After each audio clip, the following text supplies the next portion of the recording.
Bine ați venit, dragilor din Zodia Pești, oriunde v-ați afla în această lume.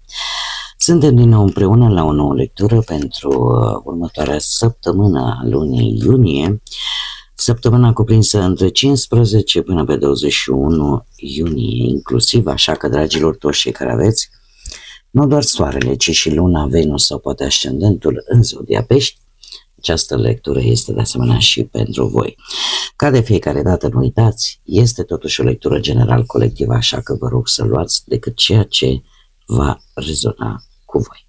Desigur, vreau să le mulțumesc încă de la început tuturor celor care sunteți aici lângă mine, care mă susțineți prin fiecare comentariu, prin fiecare gest de apreciere și, desigur, prin fiecare gând bun care vine din partea voastră, așa că mii de mulțumiri tuturor.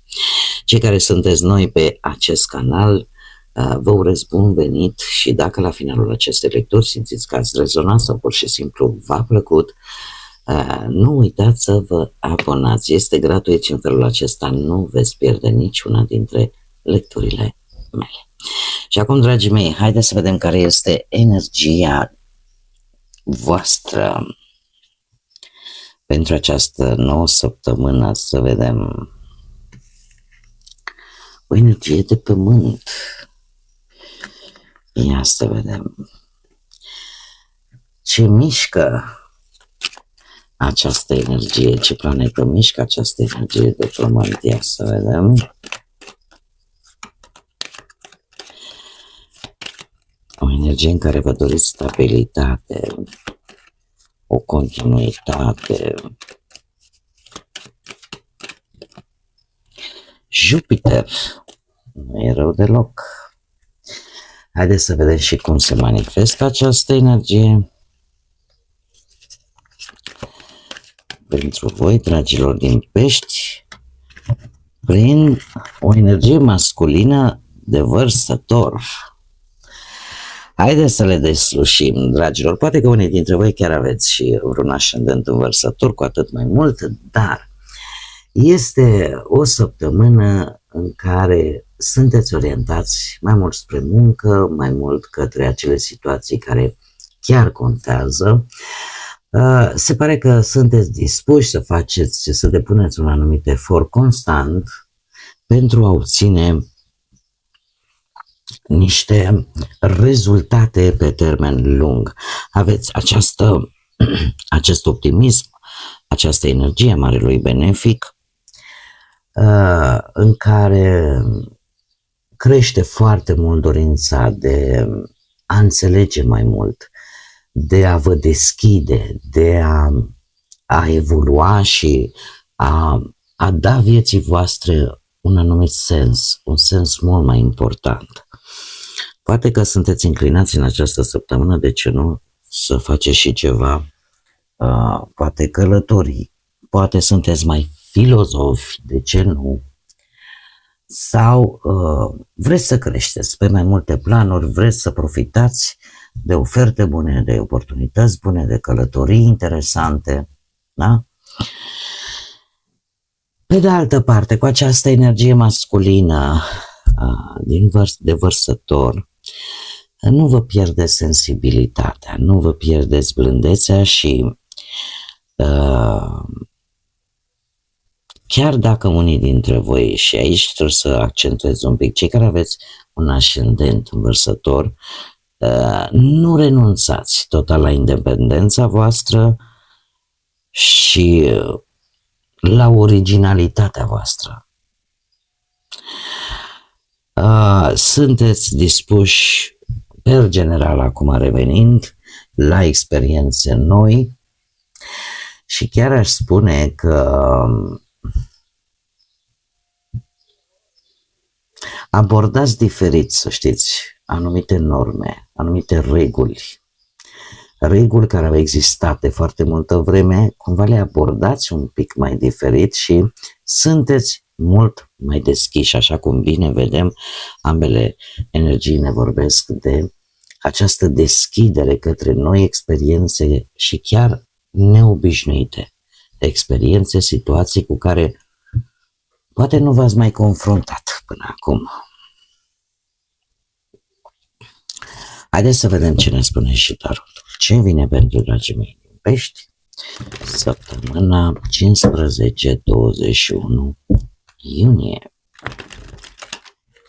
Să vedem. Atât pe plan profesional, financiar sau sentimental.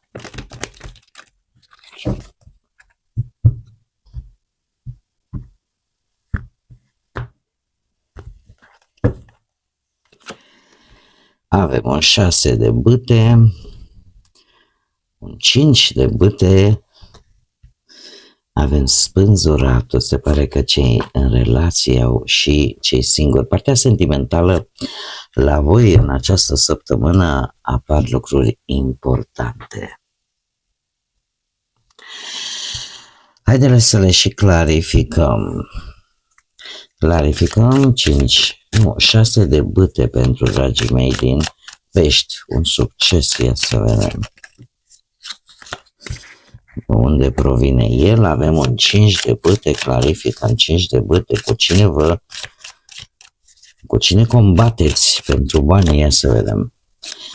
Clarificăm 5 de bâte. Este competiție sau s-ar putea să existe și niște discuții? Ia să vedem. Clarificăm spânzuratul. Opa. Clarificăm moderația. Nu. Ba da, moderația este. Aici au schimbat numele, l-au făcut Îngerul Oceanului. Moderația, ia să vedem. Clarifică moderația.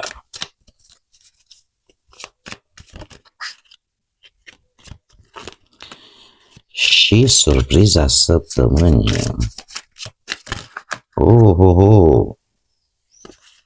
Stați așa. Bun. Haideți să vedem. Pe partea asta a muncii, cum bine vedem, puteți avea parte de un succes, nu știu, ajutați poate sau alături de alte două energii, una posibil mai tânără, alta un pic mai matură. Acest succes poate veni în urma sprijinului, colaborării, sfatului, ca să spunem așa, al unei energii de pământ. Probabil de aici această conexiune cu energia pământului. Taur, Fecioară sau Capricorn. Pe de altă parte, dacă nu vorbim neapărat de două personaje, putem vorbi de o veste bună pe care o veți primi de la această persoană și care vă face să vă simțiți triumfători, să, nu știu, în sfârșit poate să vă primiți o recunoaștere, o avansare, o promovare sau pur și simplu o părere pozitivă, o apreciere din partea colegilor, a șefilor, a asociațiilor. Ceva începe să dea rezultate foarte bune, foarte vizibile și un efort pe care voi l-ați făcut în sfârșit își primește coroana, își primește această energie pozitivă care pe voi vă motivează să continuați și să vă dezvoltați și pe mai departe tot felul de proiecte. Cum am mai spus, poate vorbim și de vreun job, un răspuns pozitiv, avem pajul de bâte care de obicei aduce vești, mesaje pozitive și sau poate unii dintre voi în sfârșit primiți un răspuns care să vă ajute să începeți, nu știu, ceva online, ceva ce vă place să faceți. Așa că din punct de vedere profesional se pare că lucrurile chiar stau bine de tot. Totuși avem un 5 de bâte pe partea bănuților care vine de la Împăratul. Cineva cu autoritate, zodia Berbec, a spune că e cineva ori prea scârcit, ori voi, dacă aveți vreun ascendent în Berbec, să fiți într-o perioadă în care poate nu neapărat prea zgârciți, cum să zic eu, prea autoritari, sau există cineva care, de urma de bani, Încearcă să evite riscurile la cote maxime, chiar și atunci când chiar merită poate să nu prea se pună atât de mult accent pe bani.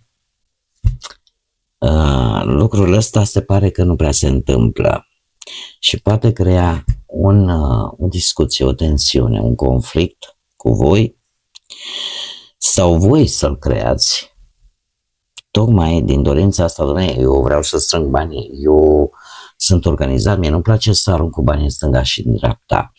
Este ceva, că sunteți voi, că e o altă energie, mai poate să fie și cineva care se poarte o haină de stat, cineva care are putere de decizie, care să provoace aceste tensiuni, acest 5 de bâte. Situații care să știți că vor cere un pic de rapiditate, un pic de strategie, mai ales, aș spune eu,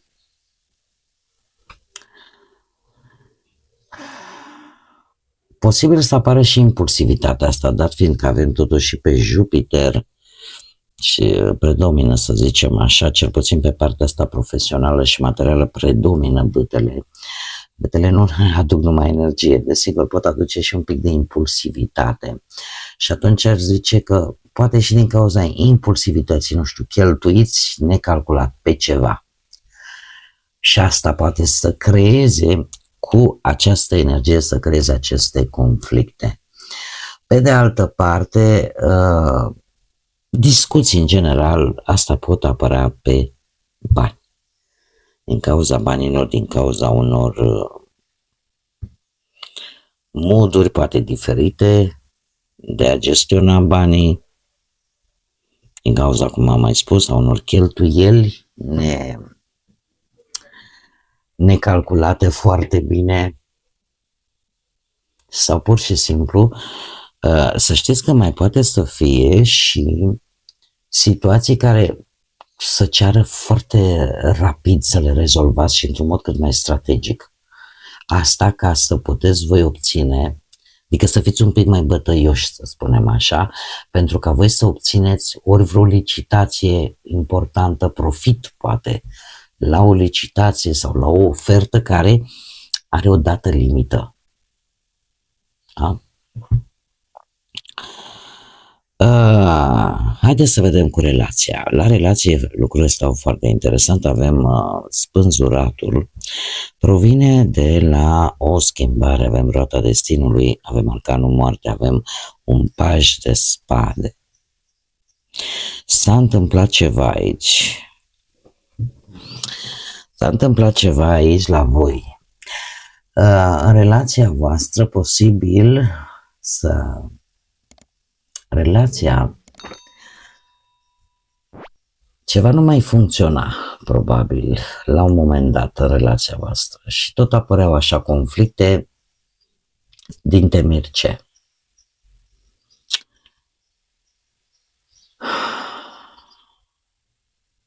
Unul dintre voi posibil să refuze să schimbe ceva.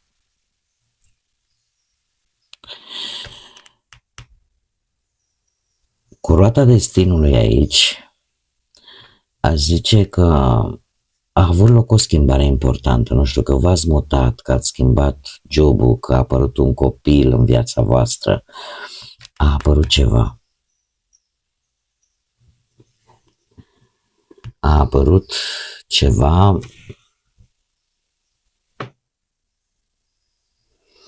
care v-a cam destabilizat în relația voastră și unul dintre voi, posibil, parcă nu se poate adapta la aceste schimbări. Chiar dacă cu moartea aici, ele sunt inevitabile. Și voi prea mult rol nu prea ați avut. Adică situația a fost de așa natură. Roata destinului vine să te întrebe, vrei, nu vrei.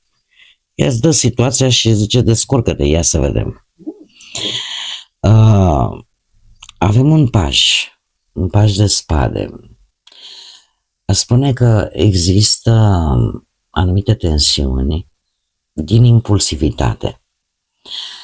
E ca și cum unul din voi, atunci când comunică, nu prea gândește, nu le gândește. Adică începe o conversație, începe un plan interesant, bun, dar parcă ies cuvintele un pic așa nefiltrate, să spunem. Nefiltrate și lipsa asta a răbdării duce la conflicte care în acest moment face ca relația voastră să fie un pic blocată. Spânzuratul pentru voi, dragilor, arată o perioadă de distanțare un pic, în care parcă e ca o pauză, pe care ori voi, ori partenerii voștri, ori ambii, încercați cumva să înțelegeți până la urmă cam care este situația, să vedeți, dom'le, există o altă perspectivă, să înțelegeți până la urmă se poate schimba ceva și dacă se poate, ce se poate schimba, în așa fel încât relația să meargă un pic mai bine, să spunem așa. Tind să cred că voi sunteți cei care luați, să zicem, această pauză, fiind lectura voastră. Cei care sunteți singurei, voi aveți, cum am mai spus, moderația. La voi, dragilor, această moderație provine dintr-un cavaler de bâte și un as de spade.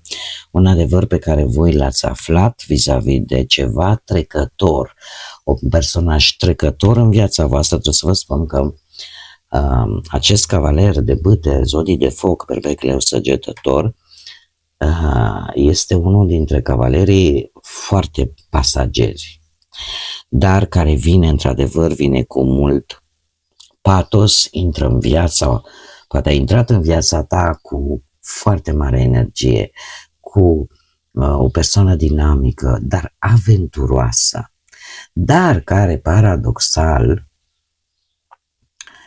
ți-a arătat ce înseamnă să iubești spontan.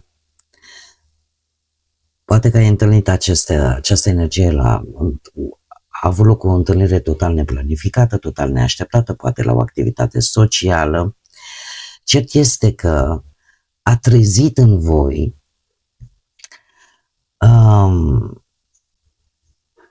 cum să spun eu, un anumit adevăr cu asul ăsta de spade. E ca și cum ți-ar fi pus pe masă, știi, uite, vezi, în viață poți să faci și ce ești responsabil să faci, dar în același timp te poți și bucura de ea. Da? Tocmai de aici apare această moderație, să ții un echilibru între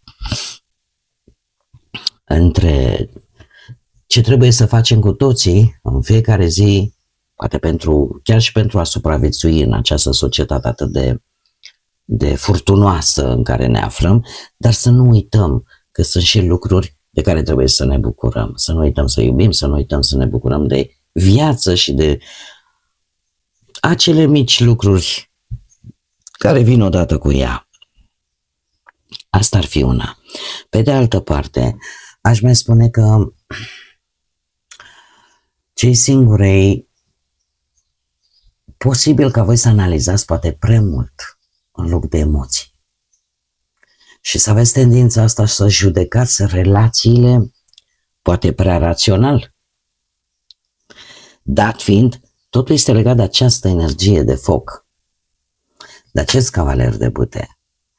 Pentru că ori intrați în relații prea rapide, prea superficiale și uneori poate vă plictisiți prea repede, mai ales cei care aveți și poate lună Venus și ascendent poate în zodii de foc, cu atât mai mult.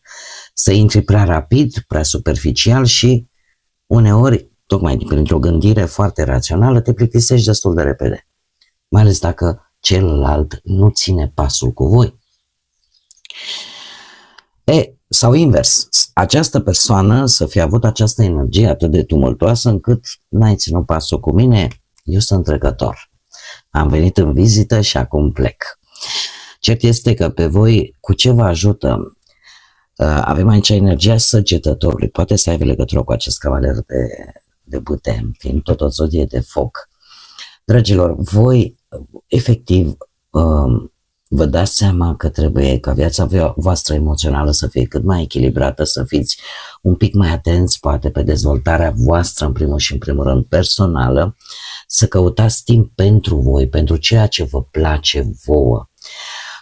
Pe de altă parte, vă dați seama că voi aveți nevoie de relații poate liniștite, echilibrate, fără drame, fără conflicte constante, da?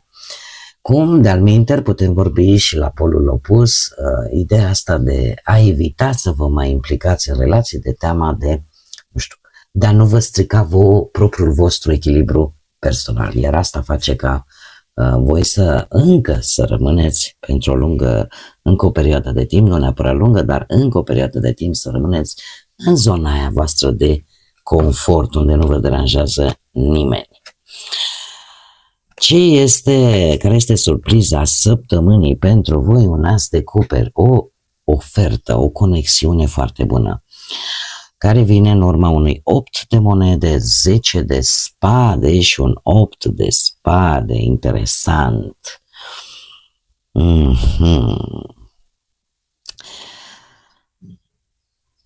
Dragilor, eu cred că aici avem de-a face cu un blocaj mental, o limitare. Vis-a-vis de o situație unde voi credeți că nu mai există ieșire, dar se pare că această situație dificilă e pe cale să se termine. Chiar dacă, sau s-a terminat deja, chiar dacă va fi nu doar inevitabilă, va fi și un pic dureroasă această situație. Optul de bâte, în schimb, vorbește de reconstrucție, de faptul că te concentrezi, dom'le, până la urmă, din orice lucru, și asta e adevărul, chiar dacă ne vine greu a crede, din orice lucru rău iese și ceva bun, indiferent cât de mic ar fi el, că e o povață, că e o lecție pe calea aia cea mai dură. Și aici mă refer la modul general, nu începeți să, cum, dom'le, din orice lucru rău iese ceva bun și îmi dați exemple foarte radicale. Vorbind în general, drumul presărat cu foarte multe pietre ne învață, chiar dacă este greu, ne învață cum să le ocolim. Da? În această situație, surpriza pentru voi se pare că voi veți accepta în sfârșit că ceva s-a încheiat, veți înceta să vă mai luptați cu ceea ce vedeți că nu puteți controla și apare această deschidere care poate să fie emoțională, spirituală, o împăcare cu voi, de ce nu, o reconciliere sau cineva care se apropie de voi. Dar, pe general, vorbim de o stare așa, parcă te eliberezi sufletește și sentimentul ăsta că, în sfârșit, după o perioadă grea, viața parcă capătă un nou sens pentru voi. E ca și cum mai spune, dom'le, ce părea blocat, ce părea definitiv încheiat, în sfârșit face loc unei noi deschideri și aici, tocmai de aceea îl avem pe Jupiter. Haideți să vedem și mesajul de final. Sunt foarte multe, haideți să mai încercăm. Un mesaj de rog pentru dragii mei din Pești, săptămâna 15, se pare că tot la fel, haideți să le zicem pe toate că tot la fel de multe ies. Și avem așa, le parcurgem pe toate, îl avem pe Sitael. Poți să spui adevărul în această săptămână? Încearcă să faci un exercițiu spunând adevărul. Putem vorbi de un adevăr spus unei alte persoane sau putem vorbi de un adevăr pe care voi va trebui să-l recunoașteți. Adică ce v-ați fi putut voi minți voi singurei și în sfârșit să spui, știi, de fapt lucrurile nu stau chiar așa. Îl mai avem pe Iahel care spune că aceasta este, aici este virtutea în singurătate. Iahel vrea să-ți iei timp un pic, să petreci un pic de timp voi singurei și să analizați mult mai profund probabil situațiile pe care le traversați. Îl avem pe Poiel care spune așa: începi deja să trezești intențiile din inima ta, dorințele tale. Păstrează-ți dorințele pe frontispiciu, acolo, în prima linie a gândirii tale. Cumva să începi să te gândești la ceea ce voi vă doriți cu adevărat și sufletul vostru dorește. Îl avem pe Mihail, care nu are legătură cu Arhanghelul Mihail, și spune așa că iubirea și armonia vor fi din abundență, așa că păstrează-ți opțiunile deschise. Și desigur pe Cahetel, lasă ca scopul acțiunii să te ghideze la ceea ce te uiți tu acum, ceea ce tu urmărești acum și la ceea ce îți dorești cu adevărat să se întâmple. De fapt, ideea este să-ți urmezi un anumit scop și să acționezi pentru a-ți atinge acest cel, acest scop. Să vezi cam de ce anume ai nevoie ca această dorință, acest cel pe care tu îl ai să devină și realitate. Bun, dragii mei, cam acestea au fost mesajele pentru voi pentru această nouă săptămână de iunie, cu scuzele de rigoare că am întârziat un pic cu această lectură din motive strict personale și sper din suflet să înțelegeți acest lucru. Vă mulțumesc pentru răbdare, mulțumesc că ați fost alături de mine, iar până data viitoare când ne vom reîntâlni la o nouă lectură, nu uitați, suflete frumoase, să gândiți înalt, să zburați înalt și, desigur, să lăsați ca pacea, credința, lumina și iubirea să vă însoțească la fiecare pas.